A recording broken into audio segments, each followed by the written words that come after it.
Okay, Meeps, let's have a chat and clarify my top 10 list that I put out last month. And I 100% stand by that list. But the comment section, the private messages were unreal and warranted. Comments like, that's a surprising list. Was that a top 10 from 10 years ago? Where were the heavy games? These are the games my grandma would play. These are all games that I would introduce to beginning board gamers. Like I said, this is all warranted. But first, I have to address the elephant in the room. Where have you been, Adam? Well, thanks for all the messages and support. I took a team of 125 to a snow camp, came back with the plague that's going around. Legit, I've been sick for a week, and my kids got it, and my wife got it. 2 weeks later now, my cough is horrible, and I haven't had a voice. But back to it. That top 10 I had was mine, based on the games that I had played. You might have caught it earlier in my videos, but I'm new to board gaming. I only dove in the fall of 2024. So I've been to some loose board game nights. I played some New York Times bestseller games, but I hadn't played modern board games to any extent.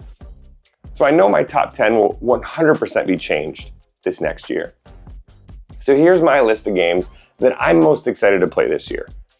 But wait, pause, comment on the video, and just say a game that you can't wait to play from your shelf of shame. Okay, honorable mentions first though. These would be games that are in crowdfunding that I haven't received yet or that I haven't played at all because I don't own them yet. Crowdfunding rapid fire.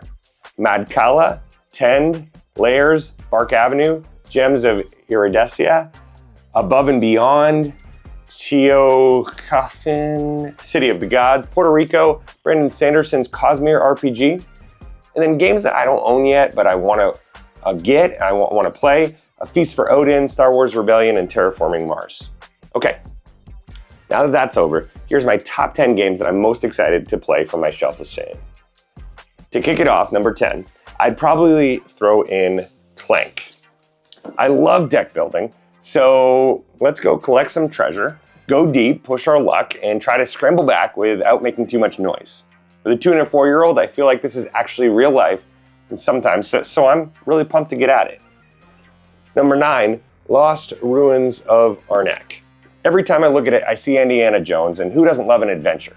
I love worker placement and deck building, so that mixed with resource management, this sounds like a match made in heaven, for me at least. And as they say, adventure is out there. Number 8, here's where Wingspan and Wyrmspan are gonna go. I know that they're different experiences, but the concept of these, though different, seems amazing to me. I actually bought Wingspan a couple years ago for youth group, but still haven't cracked it open. Seems fun, beautiful, and it's obviously very popular. And now I'm gonna throw in Brass Birmingham here. At number 7, I think when I play it, I'll probably move it up the list. It sounds like everything that I love with worker placement and long game strategy. And there must be a reason it's the #1 game in the world, right?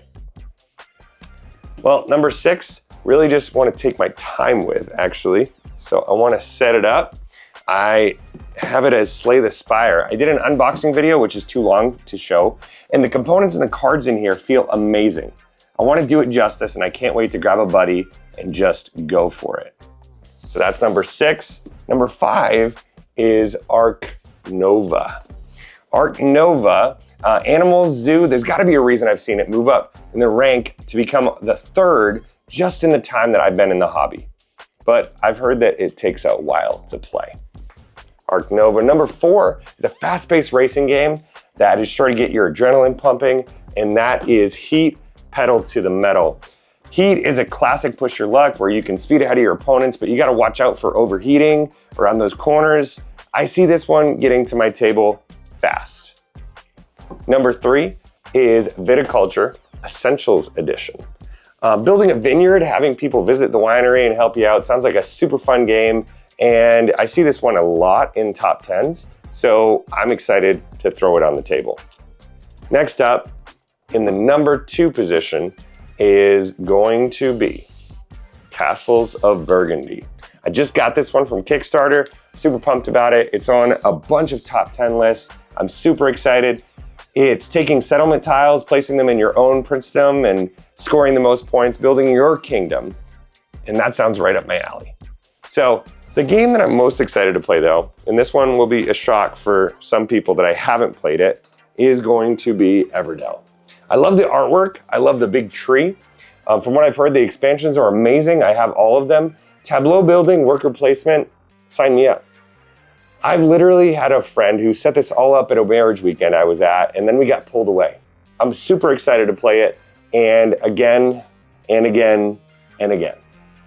Others on the cusp that sit on the shelf behind me are Cascadia, Dune Imperium, Quacks of Quedlinburg, Sleeping Gods, Spirit Island, and so many others.